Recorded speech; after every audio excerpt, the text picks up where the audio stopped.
A simple question from an 8-year-old girl hushed the entire room, drawing Shaquille O'Neal into a heartfelt story of faith, loss, and redemption. What happened next left everyone in tears. The fellowship hall of a church in Shreveport, Louisiana, carried the soft sounds of folding chairs scraping against the polished wooden floor, blending with the quiet murmur of conversation. This space was usually filled with laughter and shared meals after Sunday service, a place for Bible study and fellowship. But tonight, something felt different. At the front of the room, Shaquille O'Neal stood tall, his presence almost overwhelming as he nodded in greeting to those gathered. His massive 7'1" frame was wrapped in an oversized suit, but tonight, he wasn't the basketball legend known for powerful dunks and that big, infectious smile. No. Tonight, there was a weight in his eyes, something quieter, something deeper. He knew this night carried meaning beyond himself. The audience was a mix of families, retirees, and folks from the local community, all eager to hear what Shaq had to say. But among them, one stood out, not because of her size, but because of the way she sat, still and focused. Lily, just 8 years old, wore her very best Sunday dress, clutching an old, worn leather-bound Bible tight against her chest. It was a treasure left to her by her grandmother, its pages frayed at the edges, its gold lettering faded with time. Her mother, sitting beside her, had whispered before they arrived, "You can ask, but only if you're brave enough. And only if you really want to know the answer." Lily had nodded, her little heart pounding. She had practiced her question for weeks, scribbling it in her notebook during recess, whispering it under her breath as she lay in bed at night. This wasn't just a child's curiosity. It was something that had been weighing on her spirit. As the evening went on, Shaquille O'Neal spoke about the things people expected, life after basketball, the lessons he had learned, the power of perseverance. The audience clapped now and then, nodded in agreement, but the energy wasn't like some of his other talks. Lily waited, her tiny hands gripping the edges of her Bible a little tighter with every passing minute. Finally, when the floor opened for questions, a line formed fast: parents, elders, young folks eager to ask about the community, about the game, even cracking jokes about his funny TV commercials. Lily hesitated, sinking a little deeper into her seat. But then, her mother gave her a gentle nudge. This was her moment. Her legs felt shaky as she stood, her heartbeat so loud she swore the whole room could hear it. The line in front of her stretched long, but as she stepped forward, the room began to quiet. People started to notice. A small girl, standing there, holding a Bible too big for her little arms, clutching it like it was the most precious thing in the world. A ripple of whispers spread through the crowd. When it was finally her turn, Lily looked up at Shaquille O'Neal, the man who stood before her like a mountain. He lowered himself slightly, meeting her gaze, his eyes far softer than his towering frame suggested. "And what's your question, little one?" His deep voice was warm, gentle. Lily swallowed hard, gripping her Bible so tightly that her small knuckles turned white. Then, in a voice that trembled but held steady, she spoke the question that had echoed in her heart for months. "Mr. Shaq, what does God mean to you?" The room fell completely silent. Every eye turned toward her and Shaq. This wasn't just the innocent curiosity of a child, this was something deeper, something that made everyone pause and reflect. Shaquille O'Neal, a man known for his quick wit and easy humor, didn't answer right away.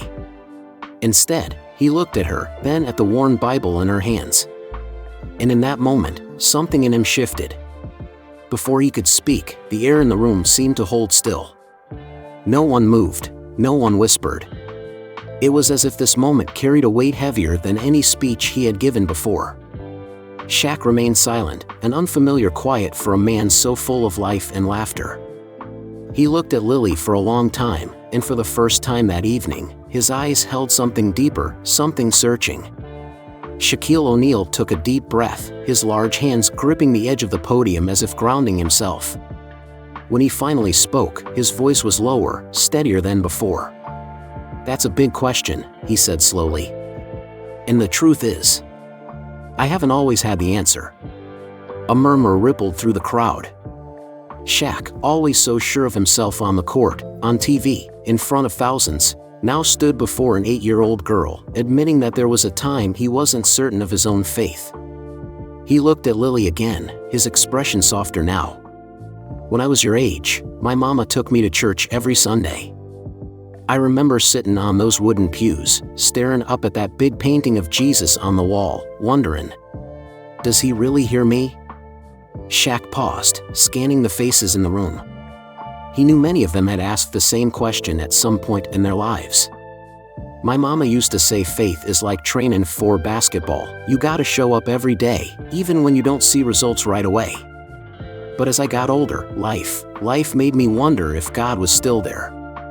Lily sat still, her wide eyes locked on Shaq, as if every word he spoke carried the weight of something she had longed to understand. Shaq took another breath, his voice quieter now. "There was a time in my life when I lost one of the most important people to me, my sister, Aisha." A hush fell over the room. Everyone knew how much Shaq loved his family. "I remember that day like it was yesterday. I'm a big man, strong, been through 100 tough games. But that day, I felt small. I felt empty. I was angry. And I asked myself, if God really loves us, why would he let this happen?" Silence. No rustling of chairs, no murmured conversations, just Shaq's voice, hanging in the air, settling deep into the hearts of everyone listening. Shaq exhaled, his gaze softening as he looked at Lily. "But you know what, Lily?" he said, his voice thick with emotion. "I've learned that faith doesn't mean never having doubts.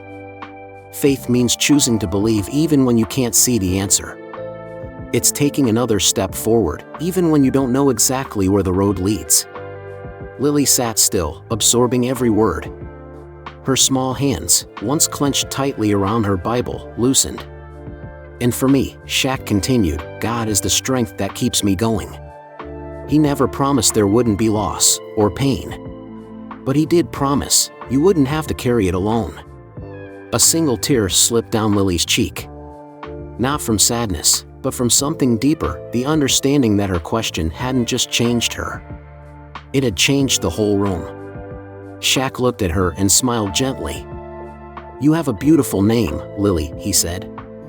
"And you know something? Sometimes, the simplest questions are the most important ones."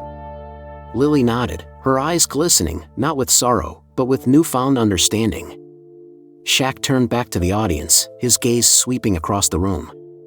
"This little girl just asked a question that many grown folks are too afraid to face," he said, his voice carrying through the hushed space.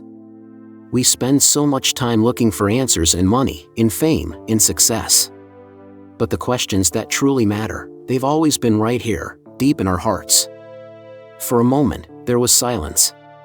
Then, applause, soft at first, then swelling into something more. It wasn't the usual clapping of appreciation, it was something real, something from the soul. Lily turned to her mother, her face glowing in a way it hadn't before. Her mother smiled back, tears slipping down her cheeks, but she made no move to wipe them away. Shaq bent slightly, looking at Lily one last time. "Thank you, Lily. You're wiser than a lot of grown folks I've met." And with that, a night that had started as just another gathering became a moment that no one in that room would ever forget. As the applause faded, the room remained still, thick with something deeper than silence. Lily looked down at the worn Bible in her hands, her small fingers tracing the fragile pages. Shaq stood quietly for a moment. Gone was the larger-than-life basketball legend, the celebrity. In that moment, he was just a man, one who had struggled, stumbled, and found his way back to faith. Finally, he spoke, his voice steady, carrying the weight of experience. "You know, Lily, sometimes in life, we go through moments where we feel lost. And in those moments, people think they've lost their faith. But the truth is, faith never leaves us, it's just waiting for us to find it again." Lily's eyes lifted to his, wide with curiosity. "Have you ever lost your faith?" she asked, her voice small but unwavering. Shaq gave a slow nod. "Many times," he admitted. "There were moments when I felt alone, like I was drifting with no anchor. But then, something, or someone, always reminded me that God never leaves us. We just don't always see him." Shaq glanced around the room. He saw heads nodding, silent affirmations from people who had been there, who had felt lost, too. An older woman placed a hand over her heart, as if holding on to something precious. "We all face challenges," Shaq continued. "But they're not meant to break us. They're meant to show us what we're made of. And Lily, you know what?"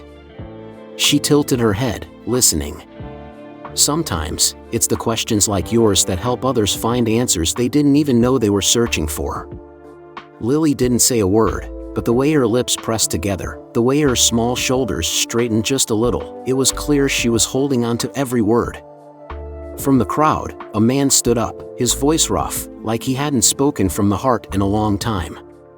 "Shaq, man, thank you. What you said tonight, it reminded me of something my mama used to say. She told me to trust in God, even when I couldn't see him. I think I forgot that." Shaq met the man's gaze, a knowing smile tugging at the corner of his lips. "We all need reminders sometimes," he said. "And tonight, thanks to Lily, we all got one." The applause came again, softer this time, not for fame, not for spectacle, but for something real. A lesson. A truth rediscovered. Lily looked around, seeing the light in people's faces, the way their eyes shone with something they hadn't felt in a long time. She turned to her mother, the woman who had believed that her little girl's voice could make a difference. "You did good, baby," her mother whispered, her voice thick with emotion. And in that moment, Lily understood, her question hadn't just given her an answer. It had stirred something in every heart in that room. That night was no longer just a town hall. It became a memory, a moment that would linger like a melody of faith and redemption. And at the center of it all was an 8-year-old girl with an old Bible in her hands, proving that even the smallest voices can ask the kind of questions that change lives.